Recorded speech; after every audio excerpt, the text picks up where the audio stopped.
What's up, everybody? Alex here with a fresh cup of coffee.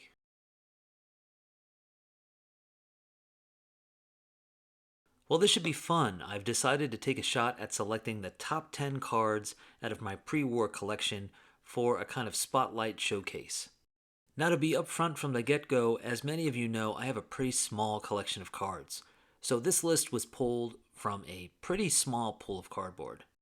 Also, these are not ranked in order of value or importance or anything of that nature.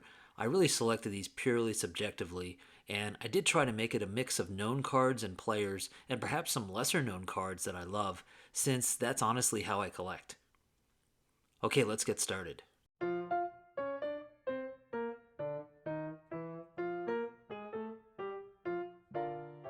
I figured I'd start with one of my oldest and most endearing cards, this 1886 to 87 N172 Old Judge of Marty Sullivan of the Chicago White Stockings, who joined Albert Goodwill Spaulding on his famous World's Tour of Baseball that started in 1888.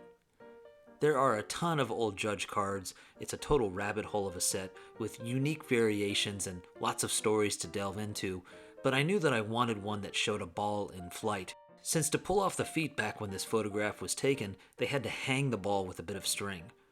Of course, we don't buy the trick here in the 21st century, but I'm so glad that they went to the trouble because it's a nice little slice of baseball and photographic history.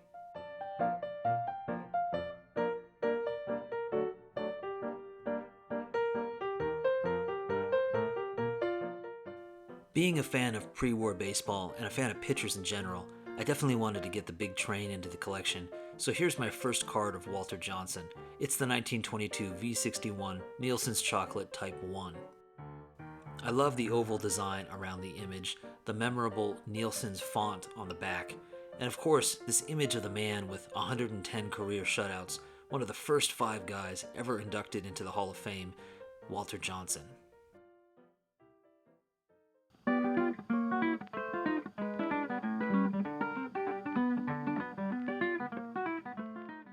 I've been a Phillies fan all my life, so this 1913 T200 Fatima Cigarettes card of the Philadelphia Nationals holds special meaning to me.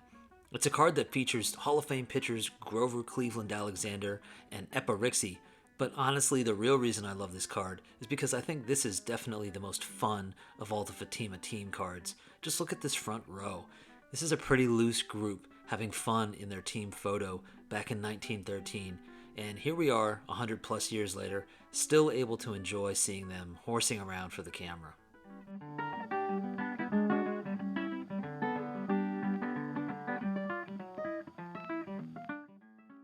Matthewson is among the most legendary players in all of baseball history. He has a lot of beautiful cards.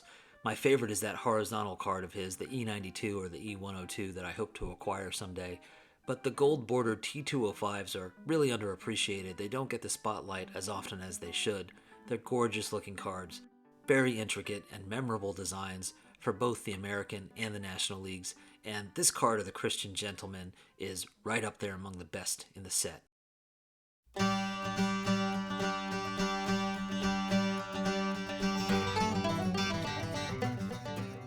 This 1925 Turf Cigarettes card is a bright, colorful, and curious card that captures a little bit of baseball history and a little bit of American history as well. The image itself carries an atmosphere. It's a beautiful rendering of what baseball looked like and felt like in the early 20th century. And although at first glance this may appear to be just a generic rendering of an early baseball game, there's a lot more to the story of this card.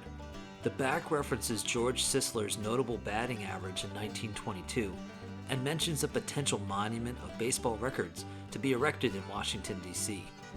The monument never happened, but soon afterwards, the Baseball Hall of Fame came into being. So it's just a little peek into the era when people started to realize that we needed a way to enshrine the stories of what had become America's pastime.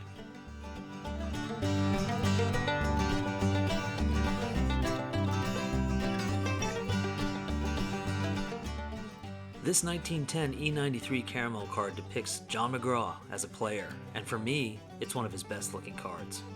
McGraw is a legendary figure that I knew I wanted to focus on in terms of getting him into the collection. I don't think I'm done with him, that this is probably my favorite of the cards from his days in the game. The colors, the overall impressionistic look, make this a visually pleasing card that really captures its era, and it kind of serves as a nice contrast to the hard-nosed character of John McGraw.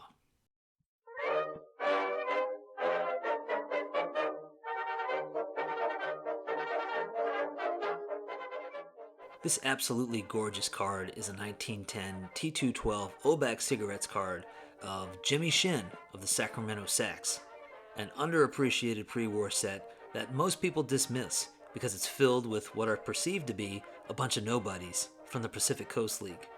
It's an understandable reaction. I mean, why should I collect a card of a guy I've never heard of? Well, in my opinion, not only do these cards hold interesting stories of characters and teams of a bygone era that are really a pleasure to uncover and learn about, but they also happen to be among some of the most beautiful and striking baseball cards ever made. And they're affordable, so they've got that going for them too. This is my first T212 card that I ever acquired. I've got a few more since, and I don't think I'm done with this set, but this one is still my favorite.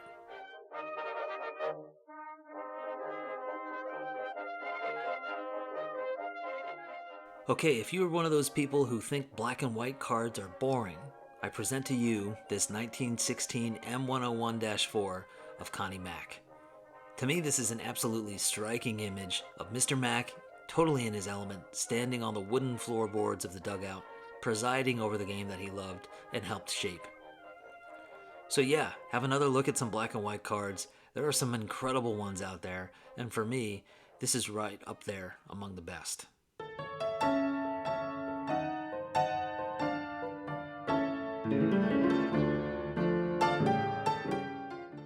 Here's a card that not only gets the babe in my collection, but it's also a very unique card. It's the 1929 Shonen Club card of Babe Ruth. This is out of a Japanese magazine, and the translation of the text is, "This is the moment Babe Ruth, known throughout the world as the home run king, hits the ball with all of his might. The ball flew through the air past the outfield, and it appears to be a home run. The catcher and the umpire freeze in awe as they watch, and the Babe looks pleased. Spectators in the stands are also breathless as they watch."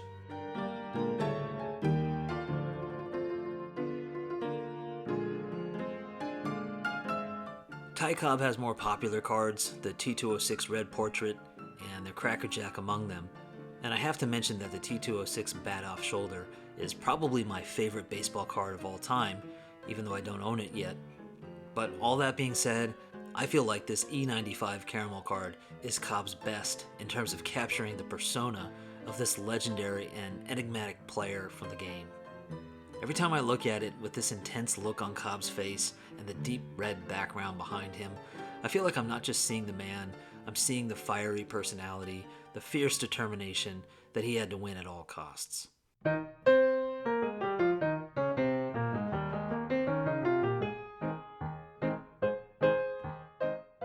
Okay, one more as an honorable mention.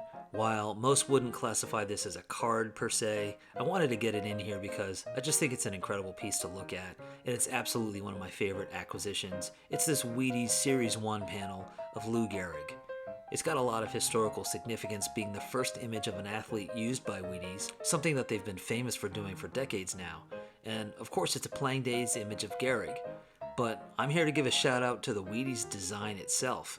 The orange, blue, and white print approach is so seemingly effortless, so deceptively simple, that it's easy to take it for granted, but for me, it's one of the most pleasing approaches ever to be used on cards and memorabilia in our hobby. You know, I see these cards all the time, but it's really nice to pull them together here and combine them into one experience, so I hope you enjoyed it as much as I did. Which of these cards caught your eye? Would love to hear from you in the comments. Thanks for coming along for the ride, guys. Take care, and I'll talk to y'all soon.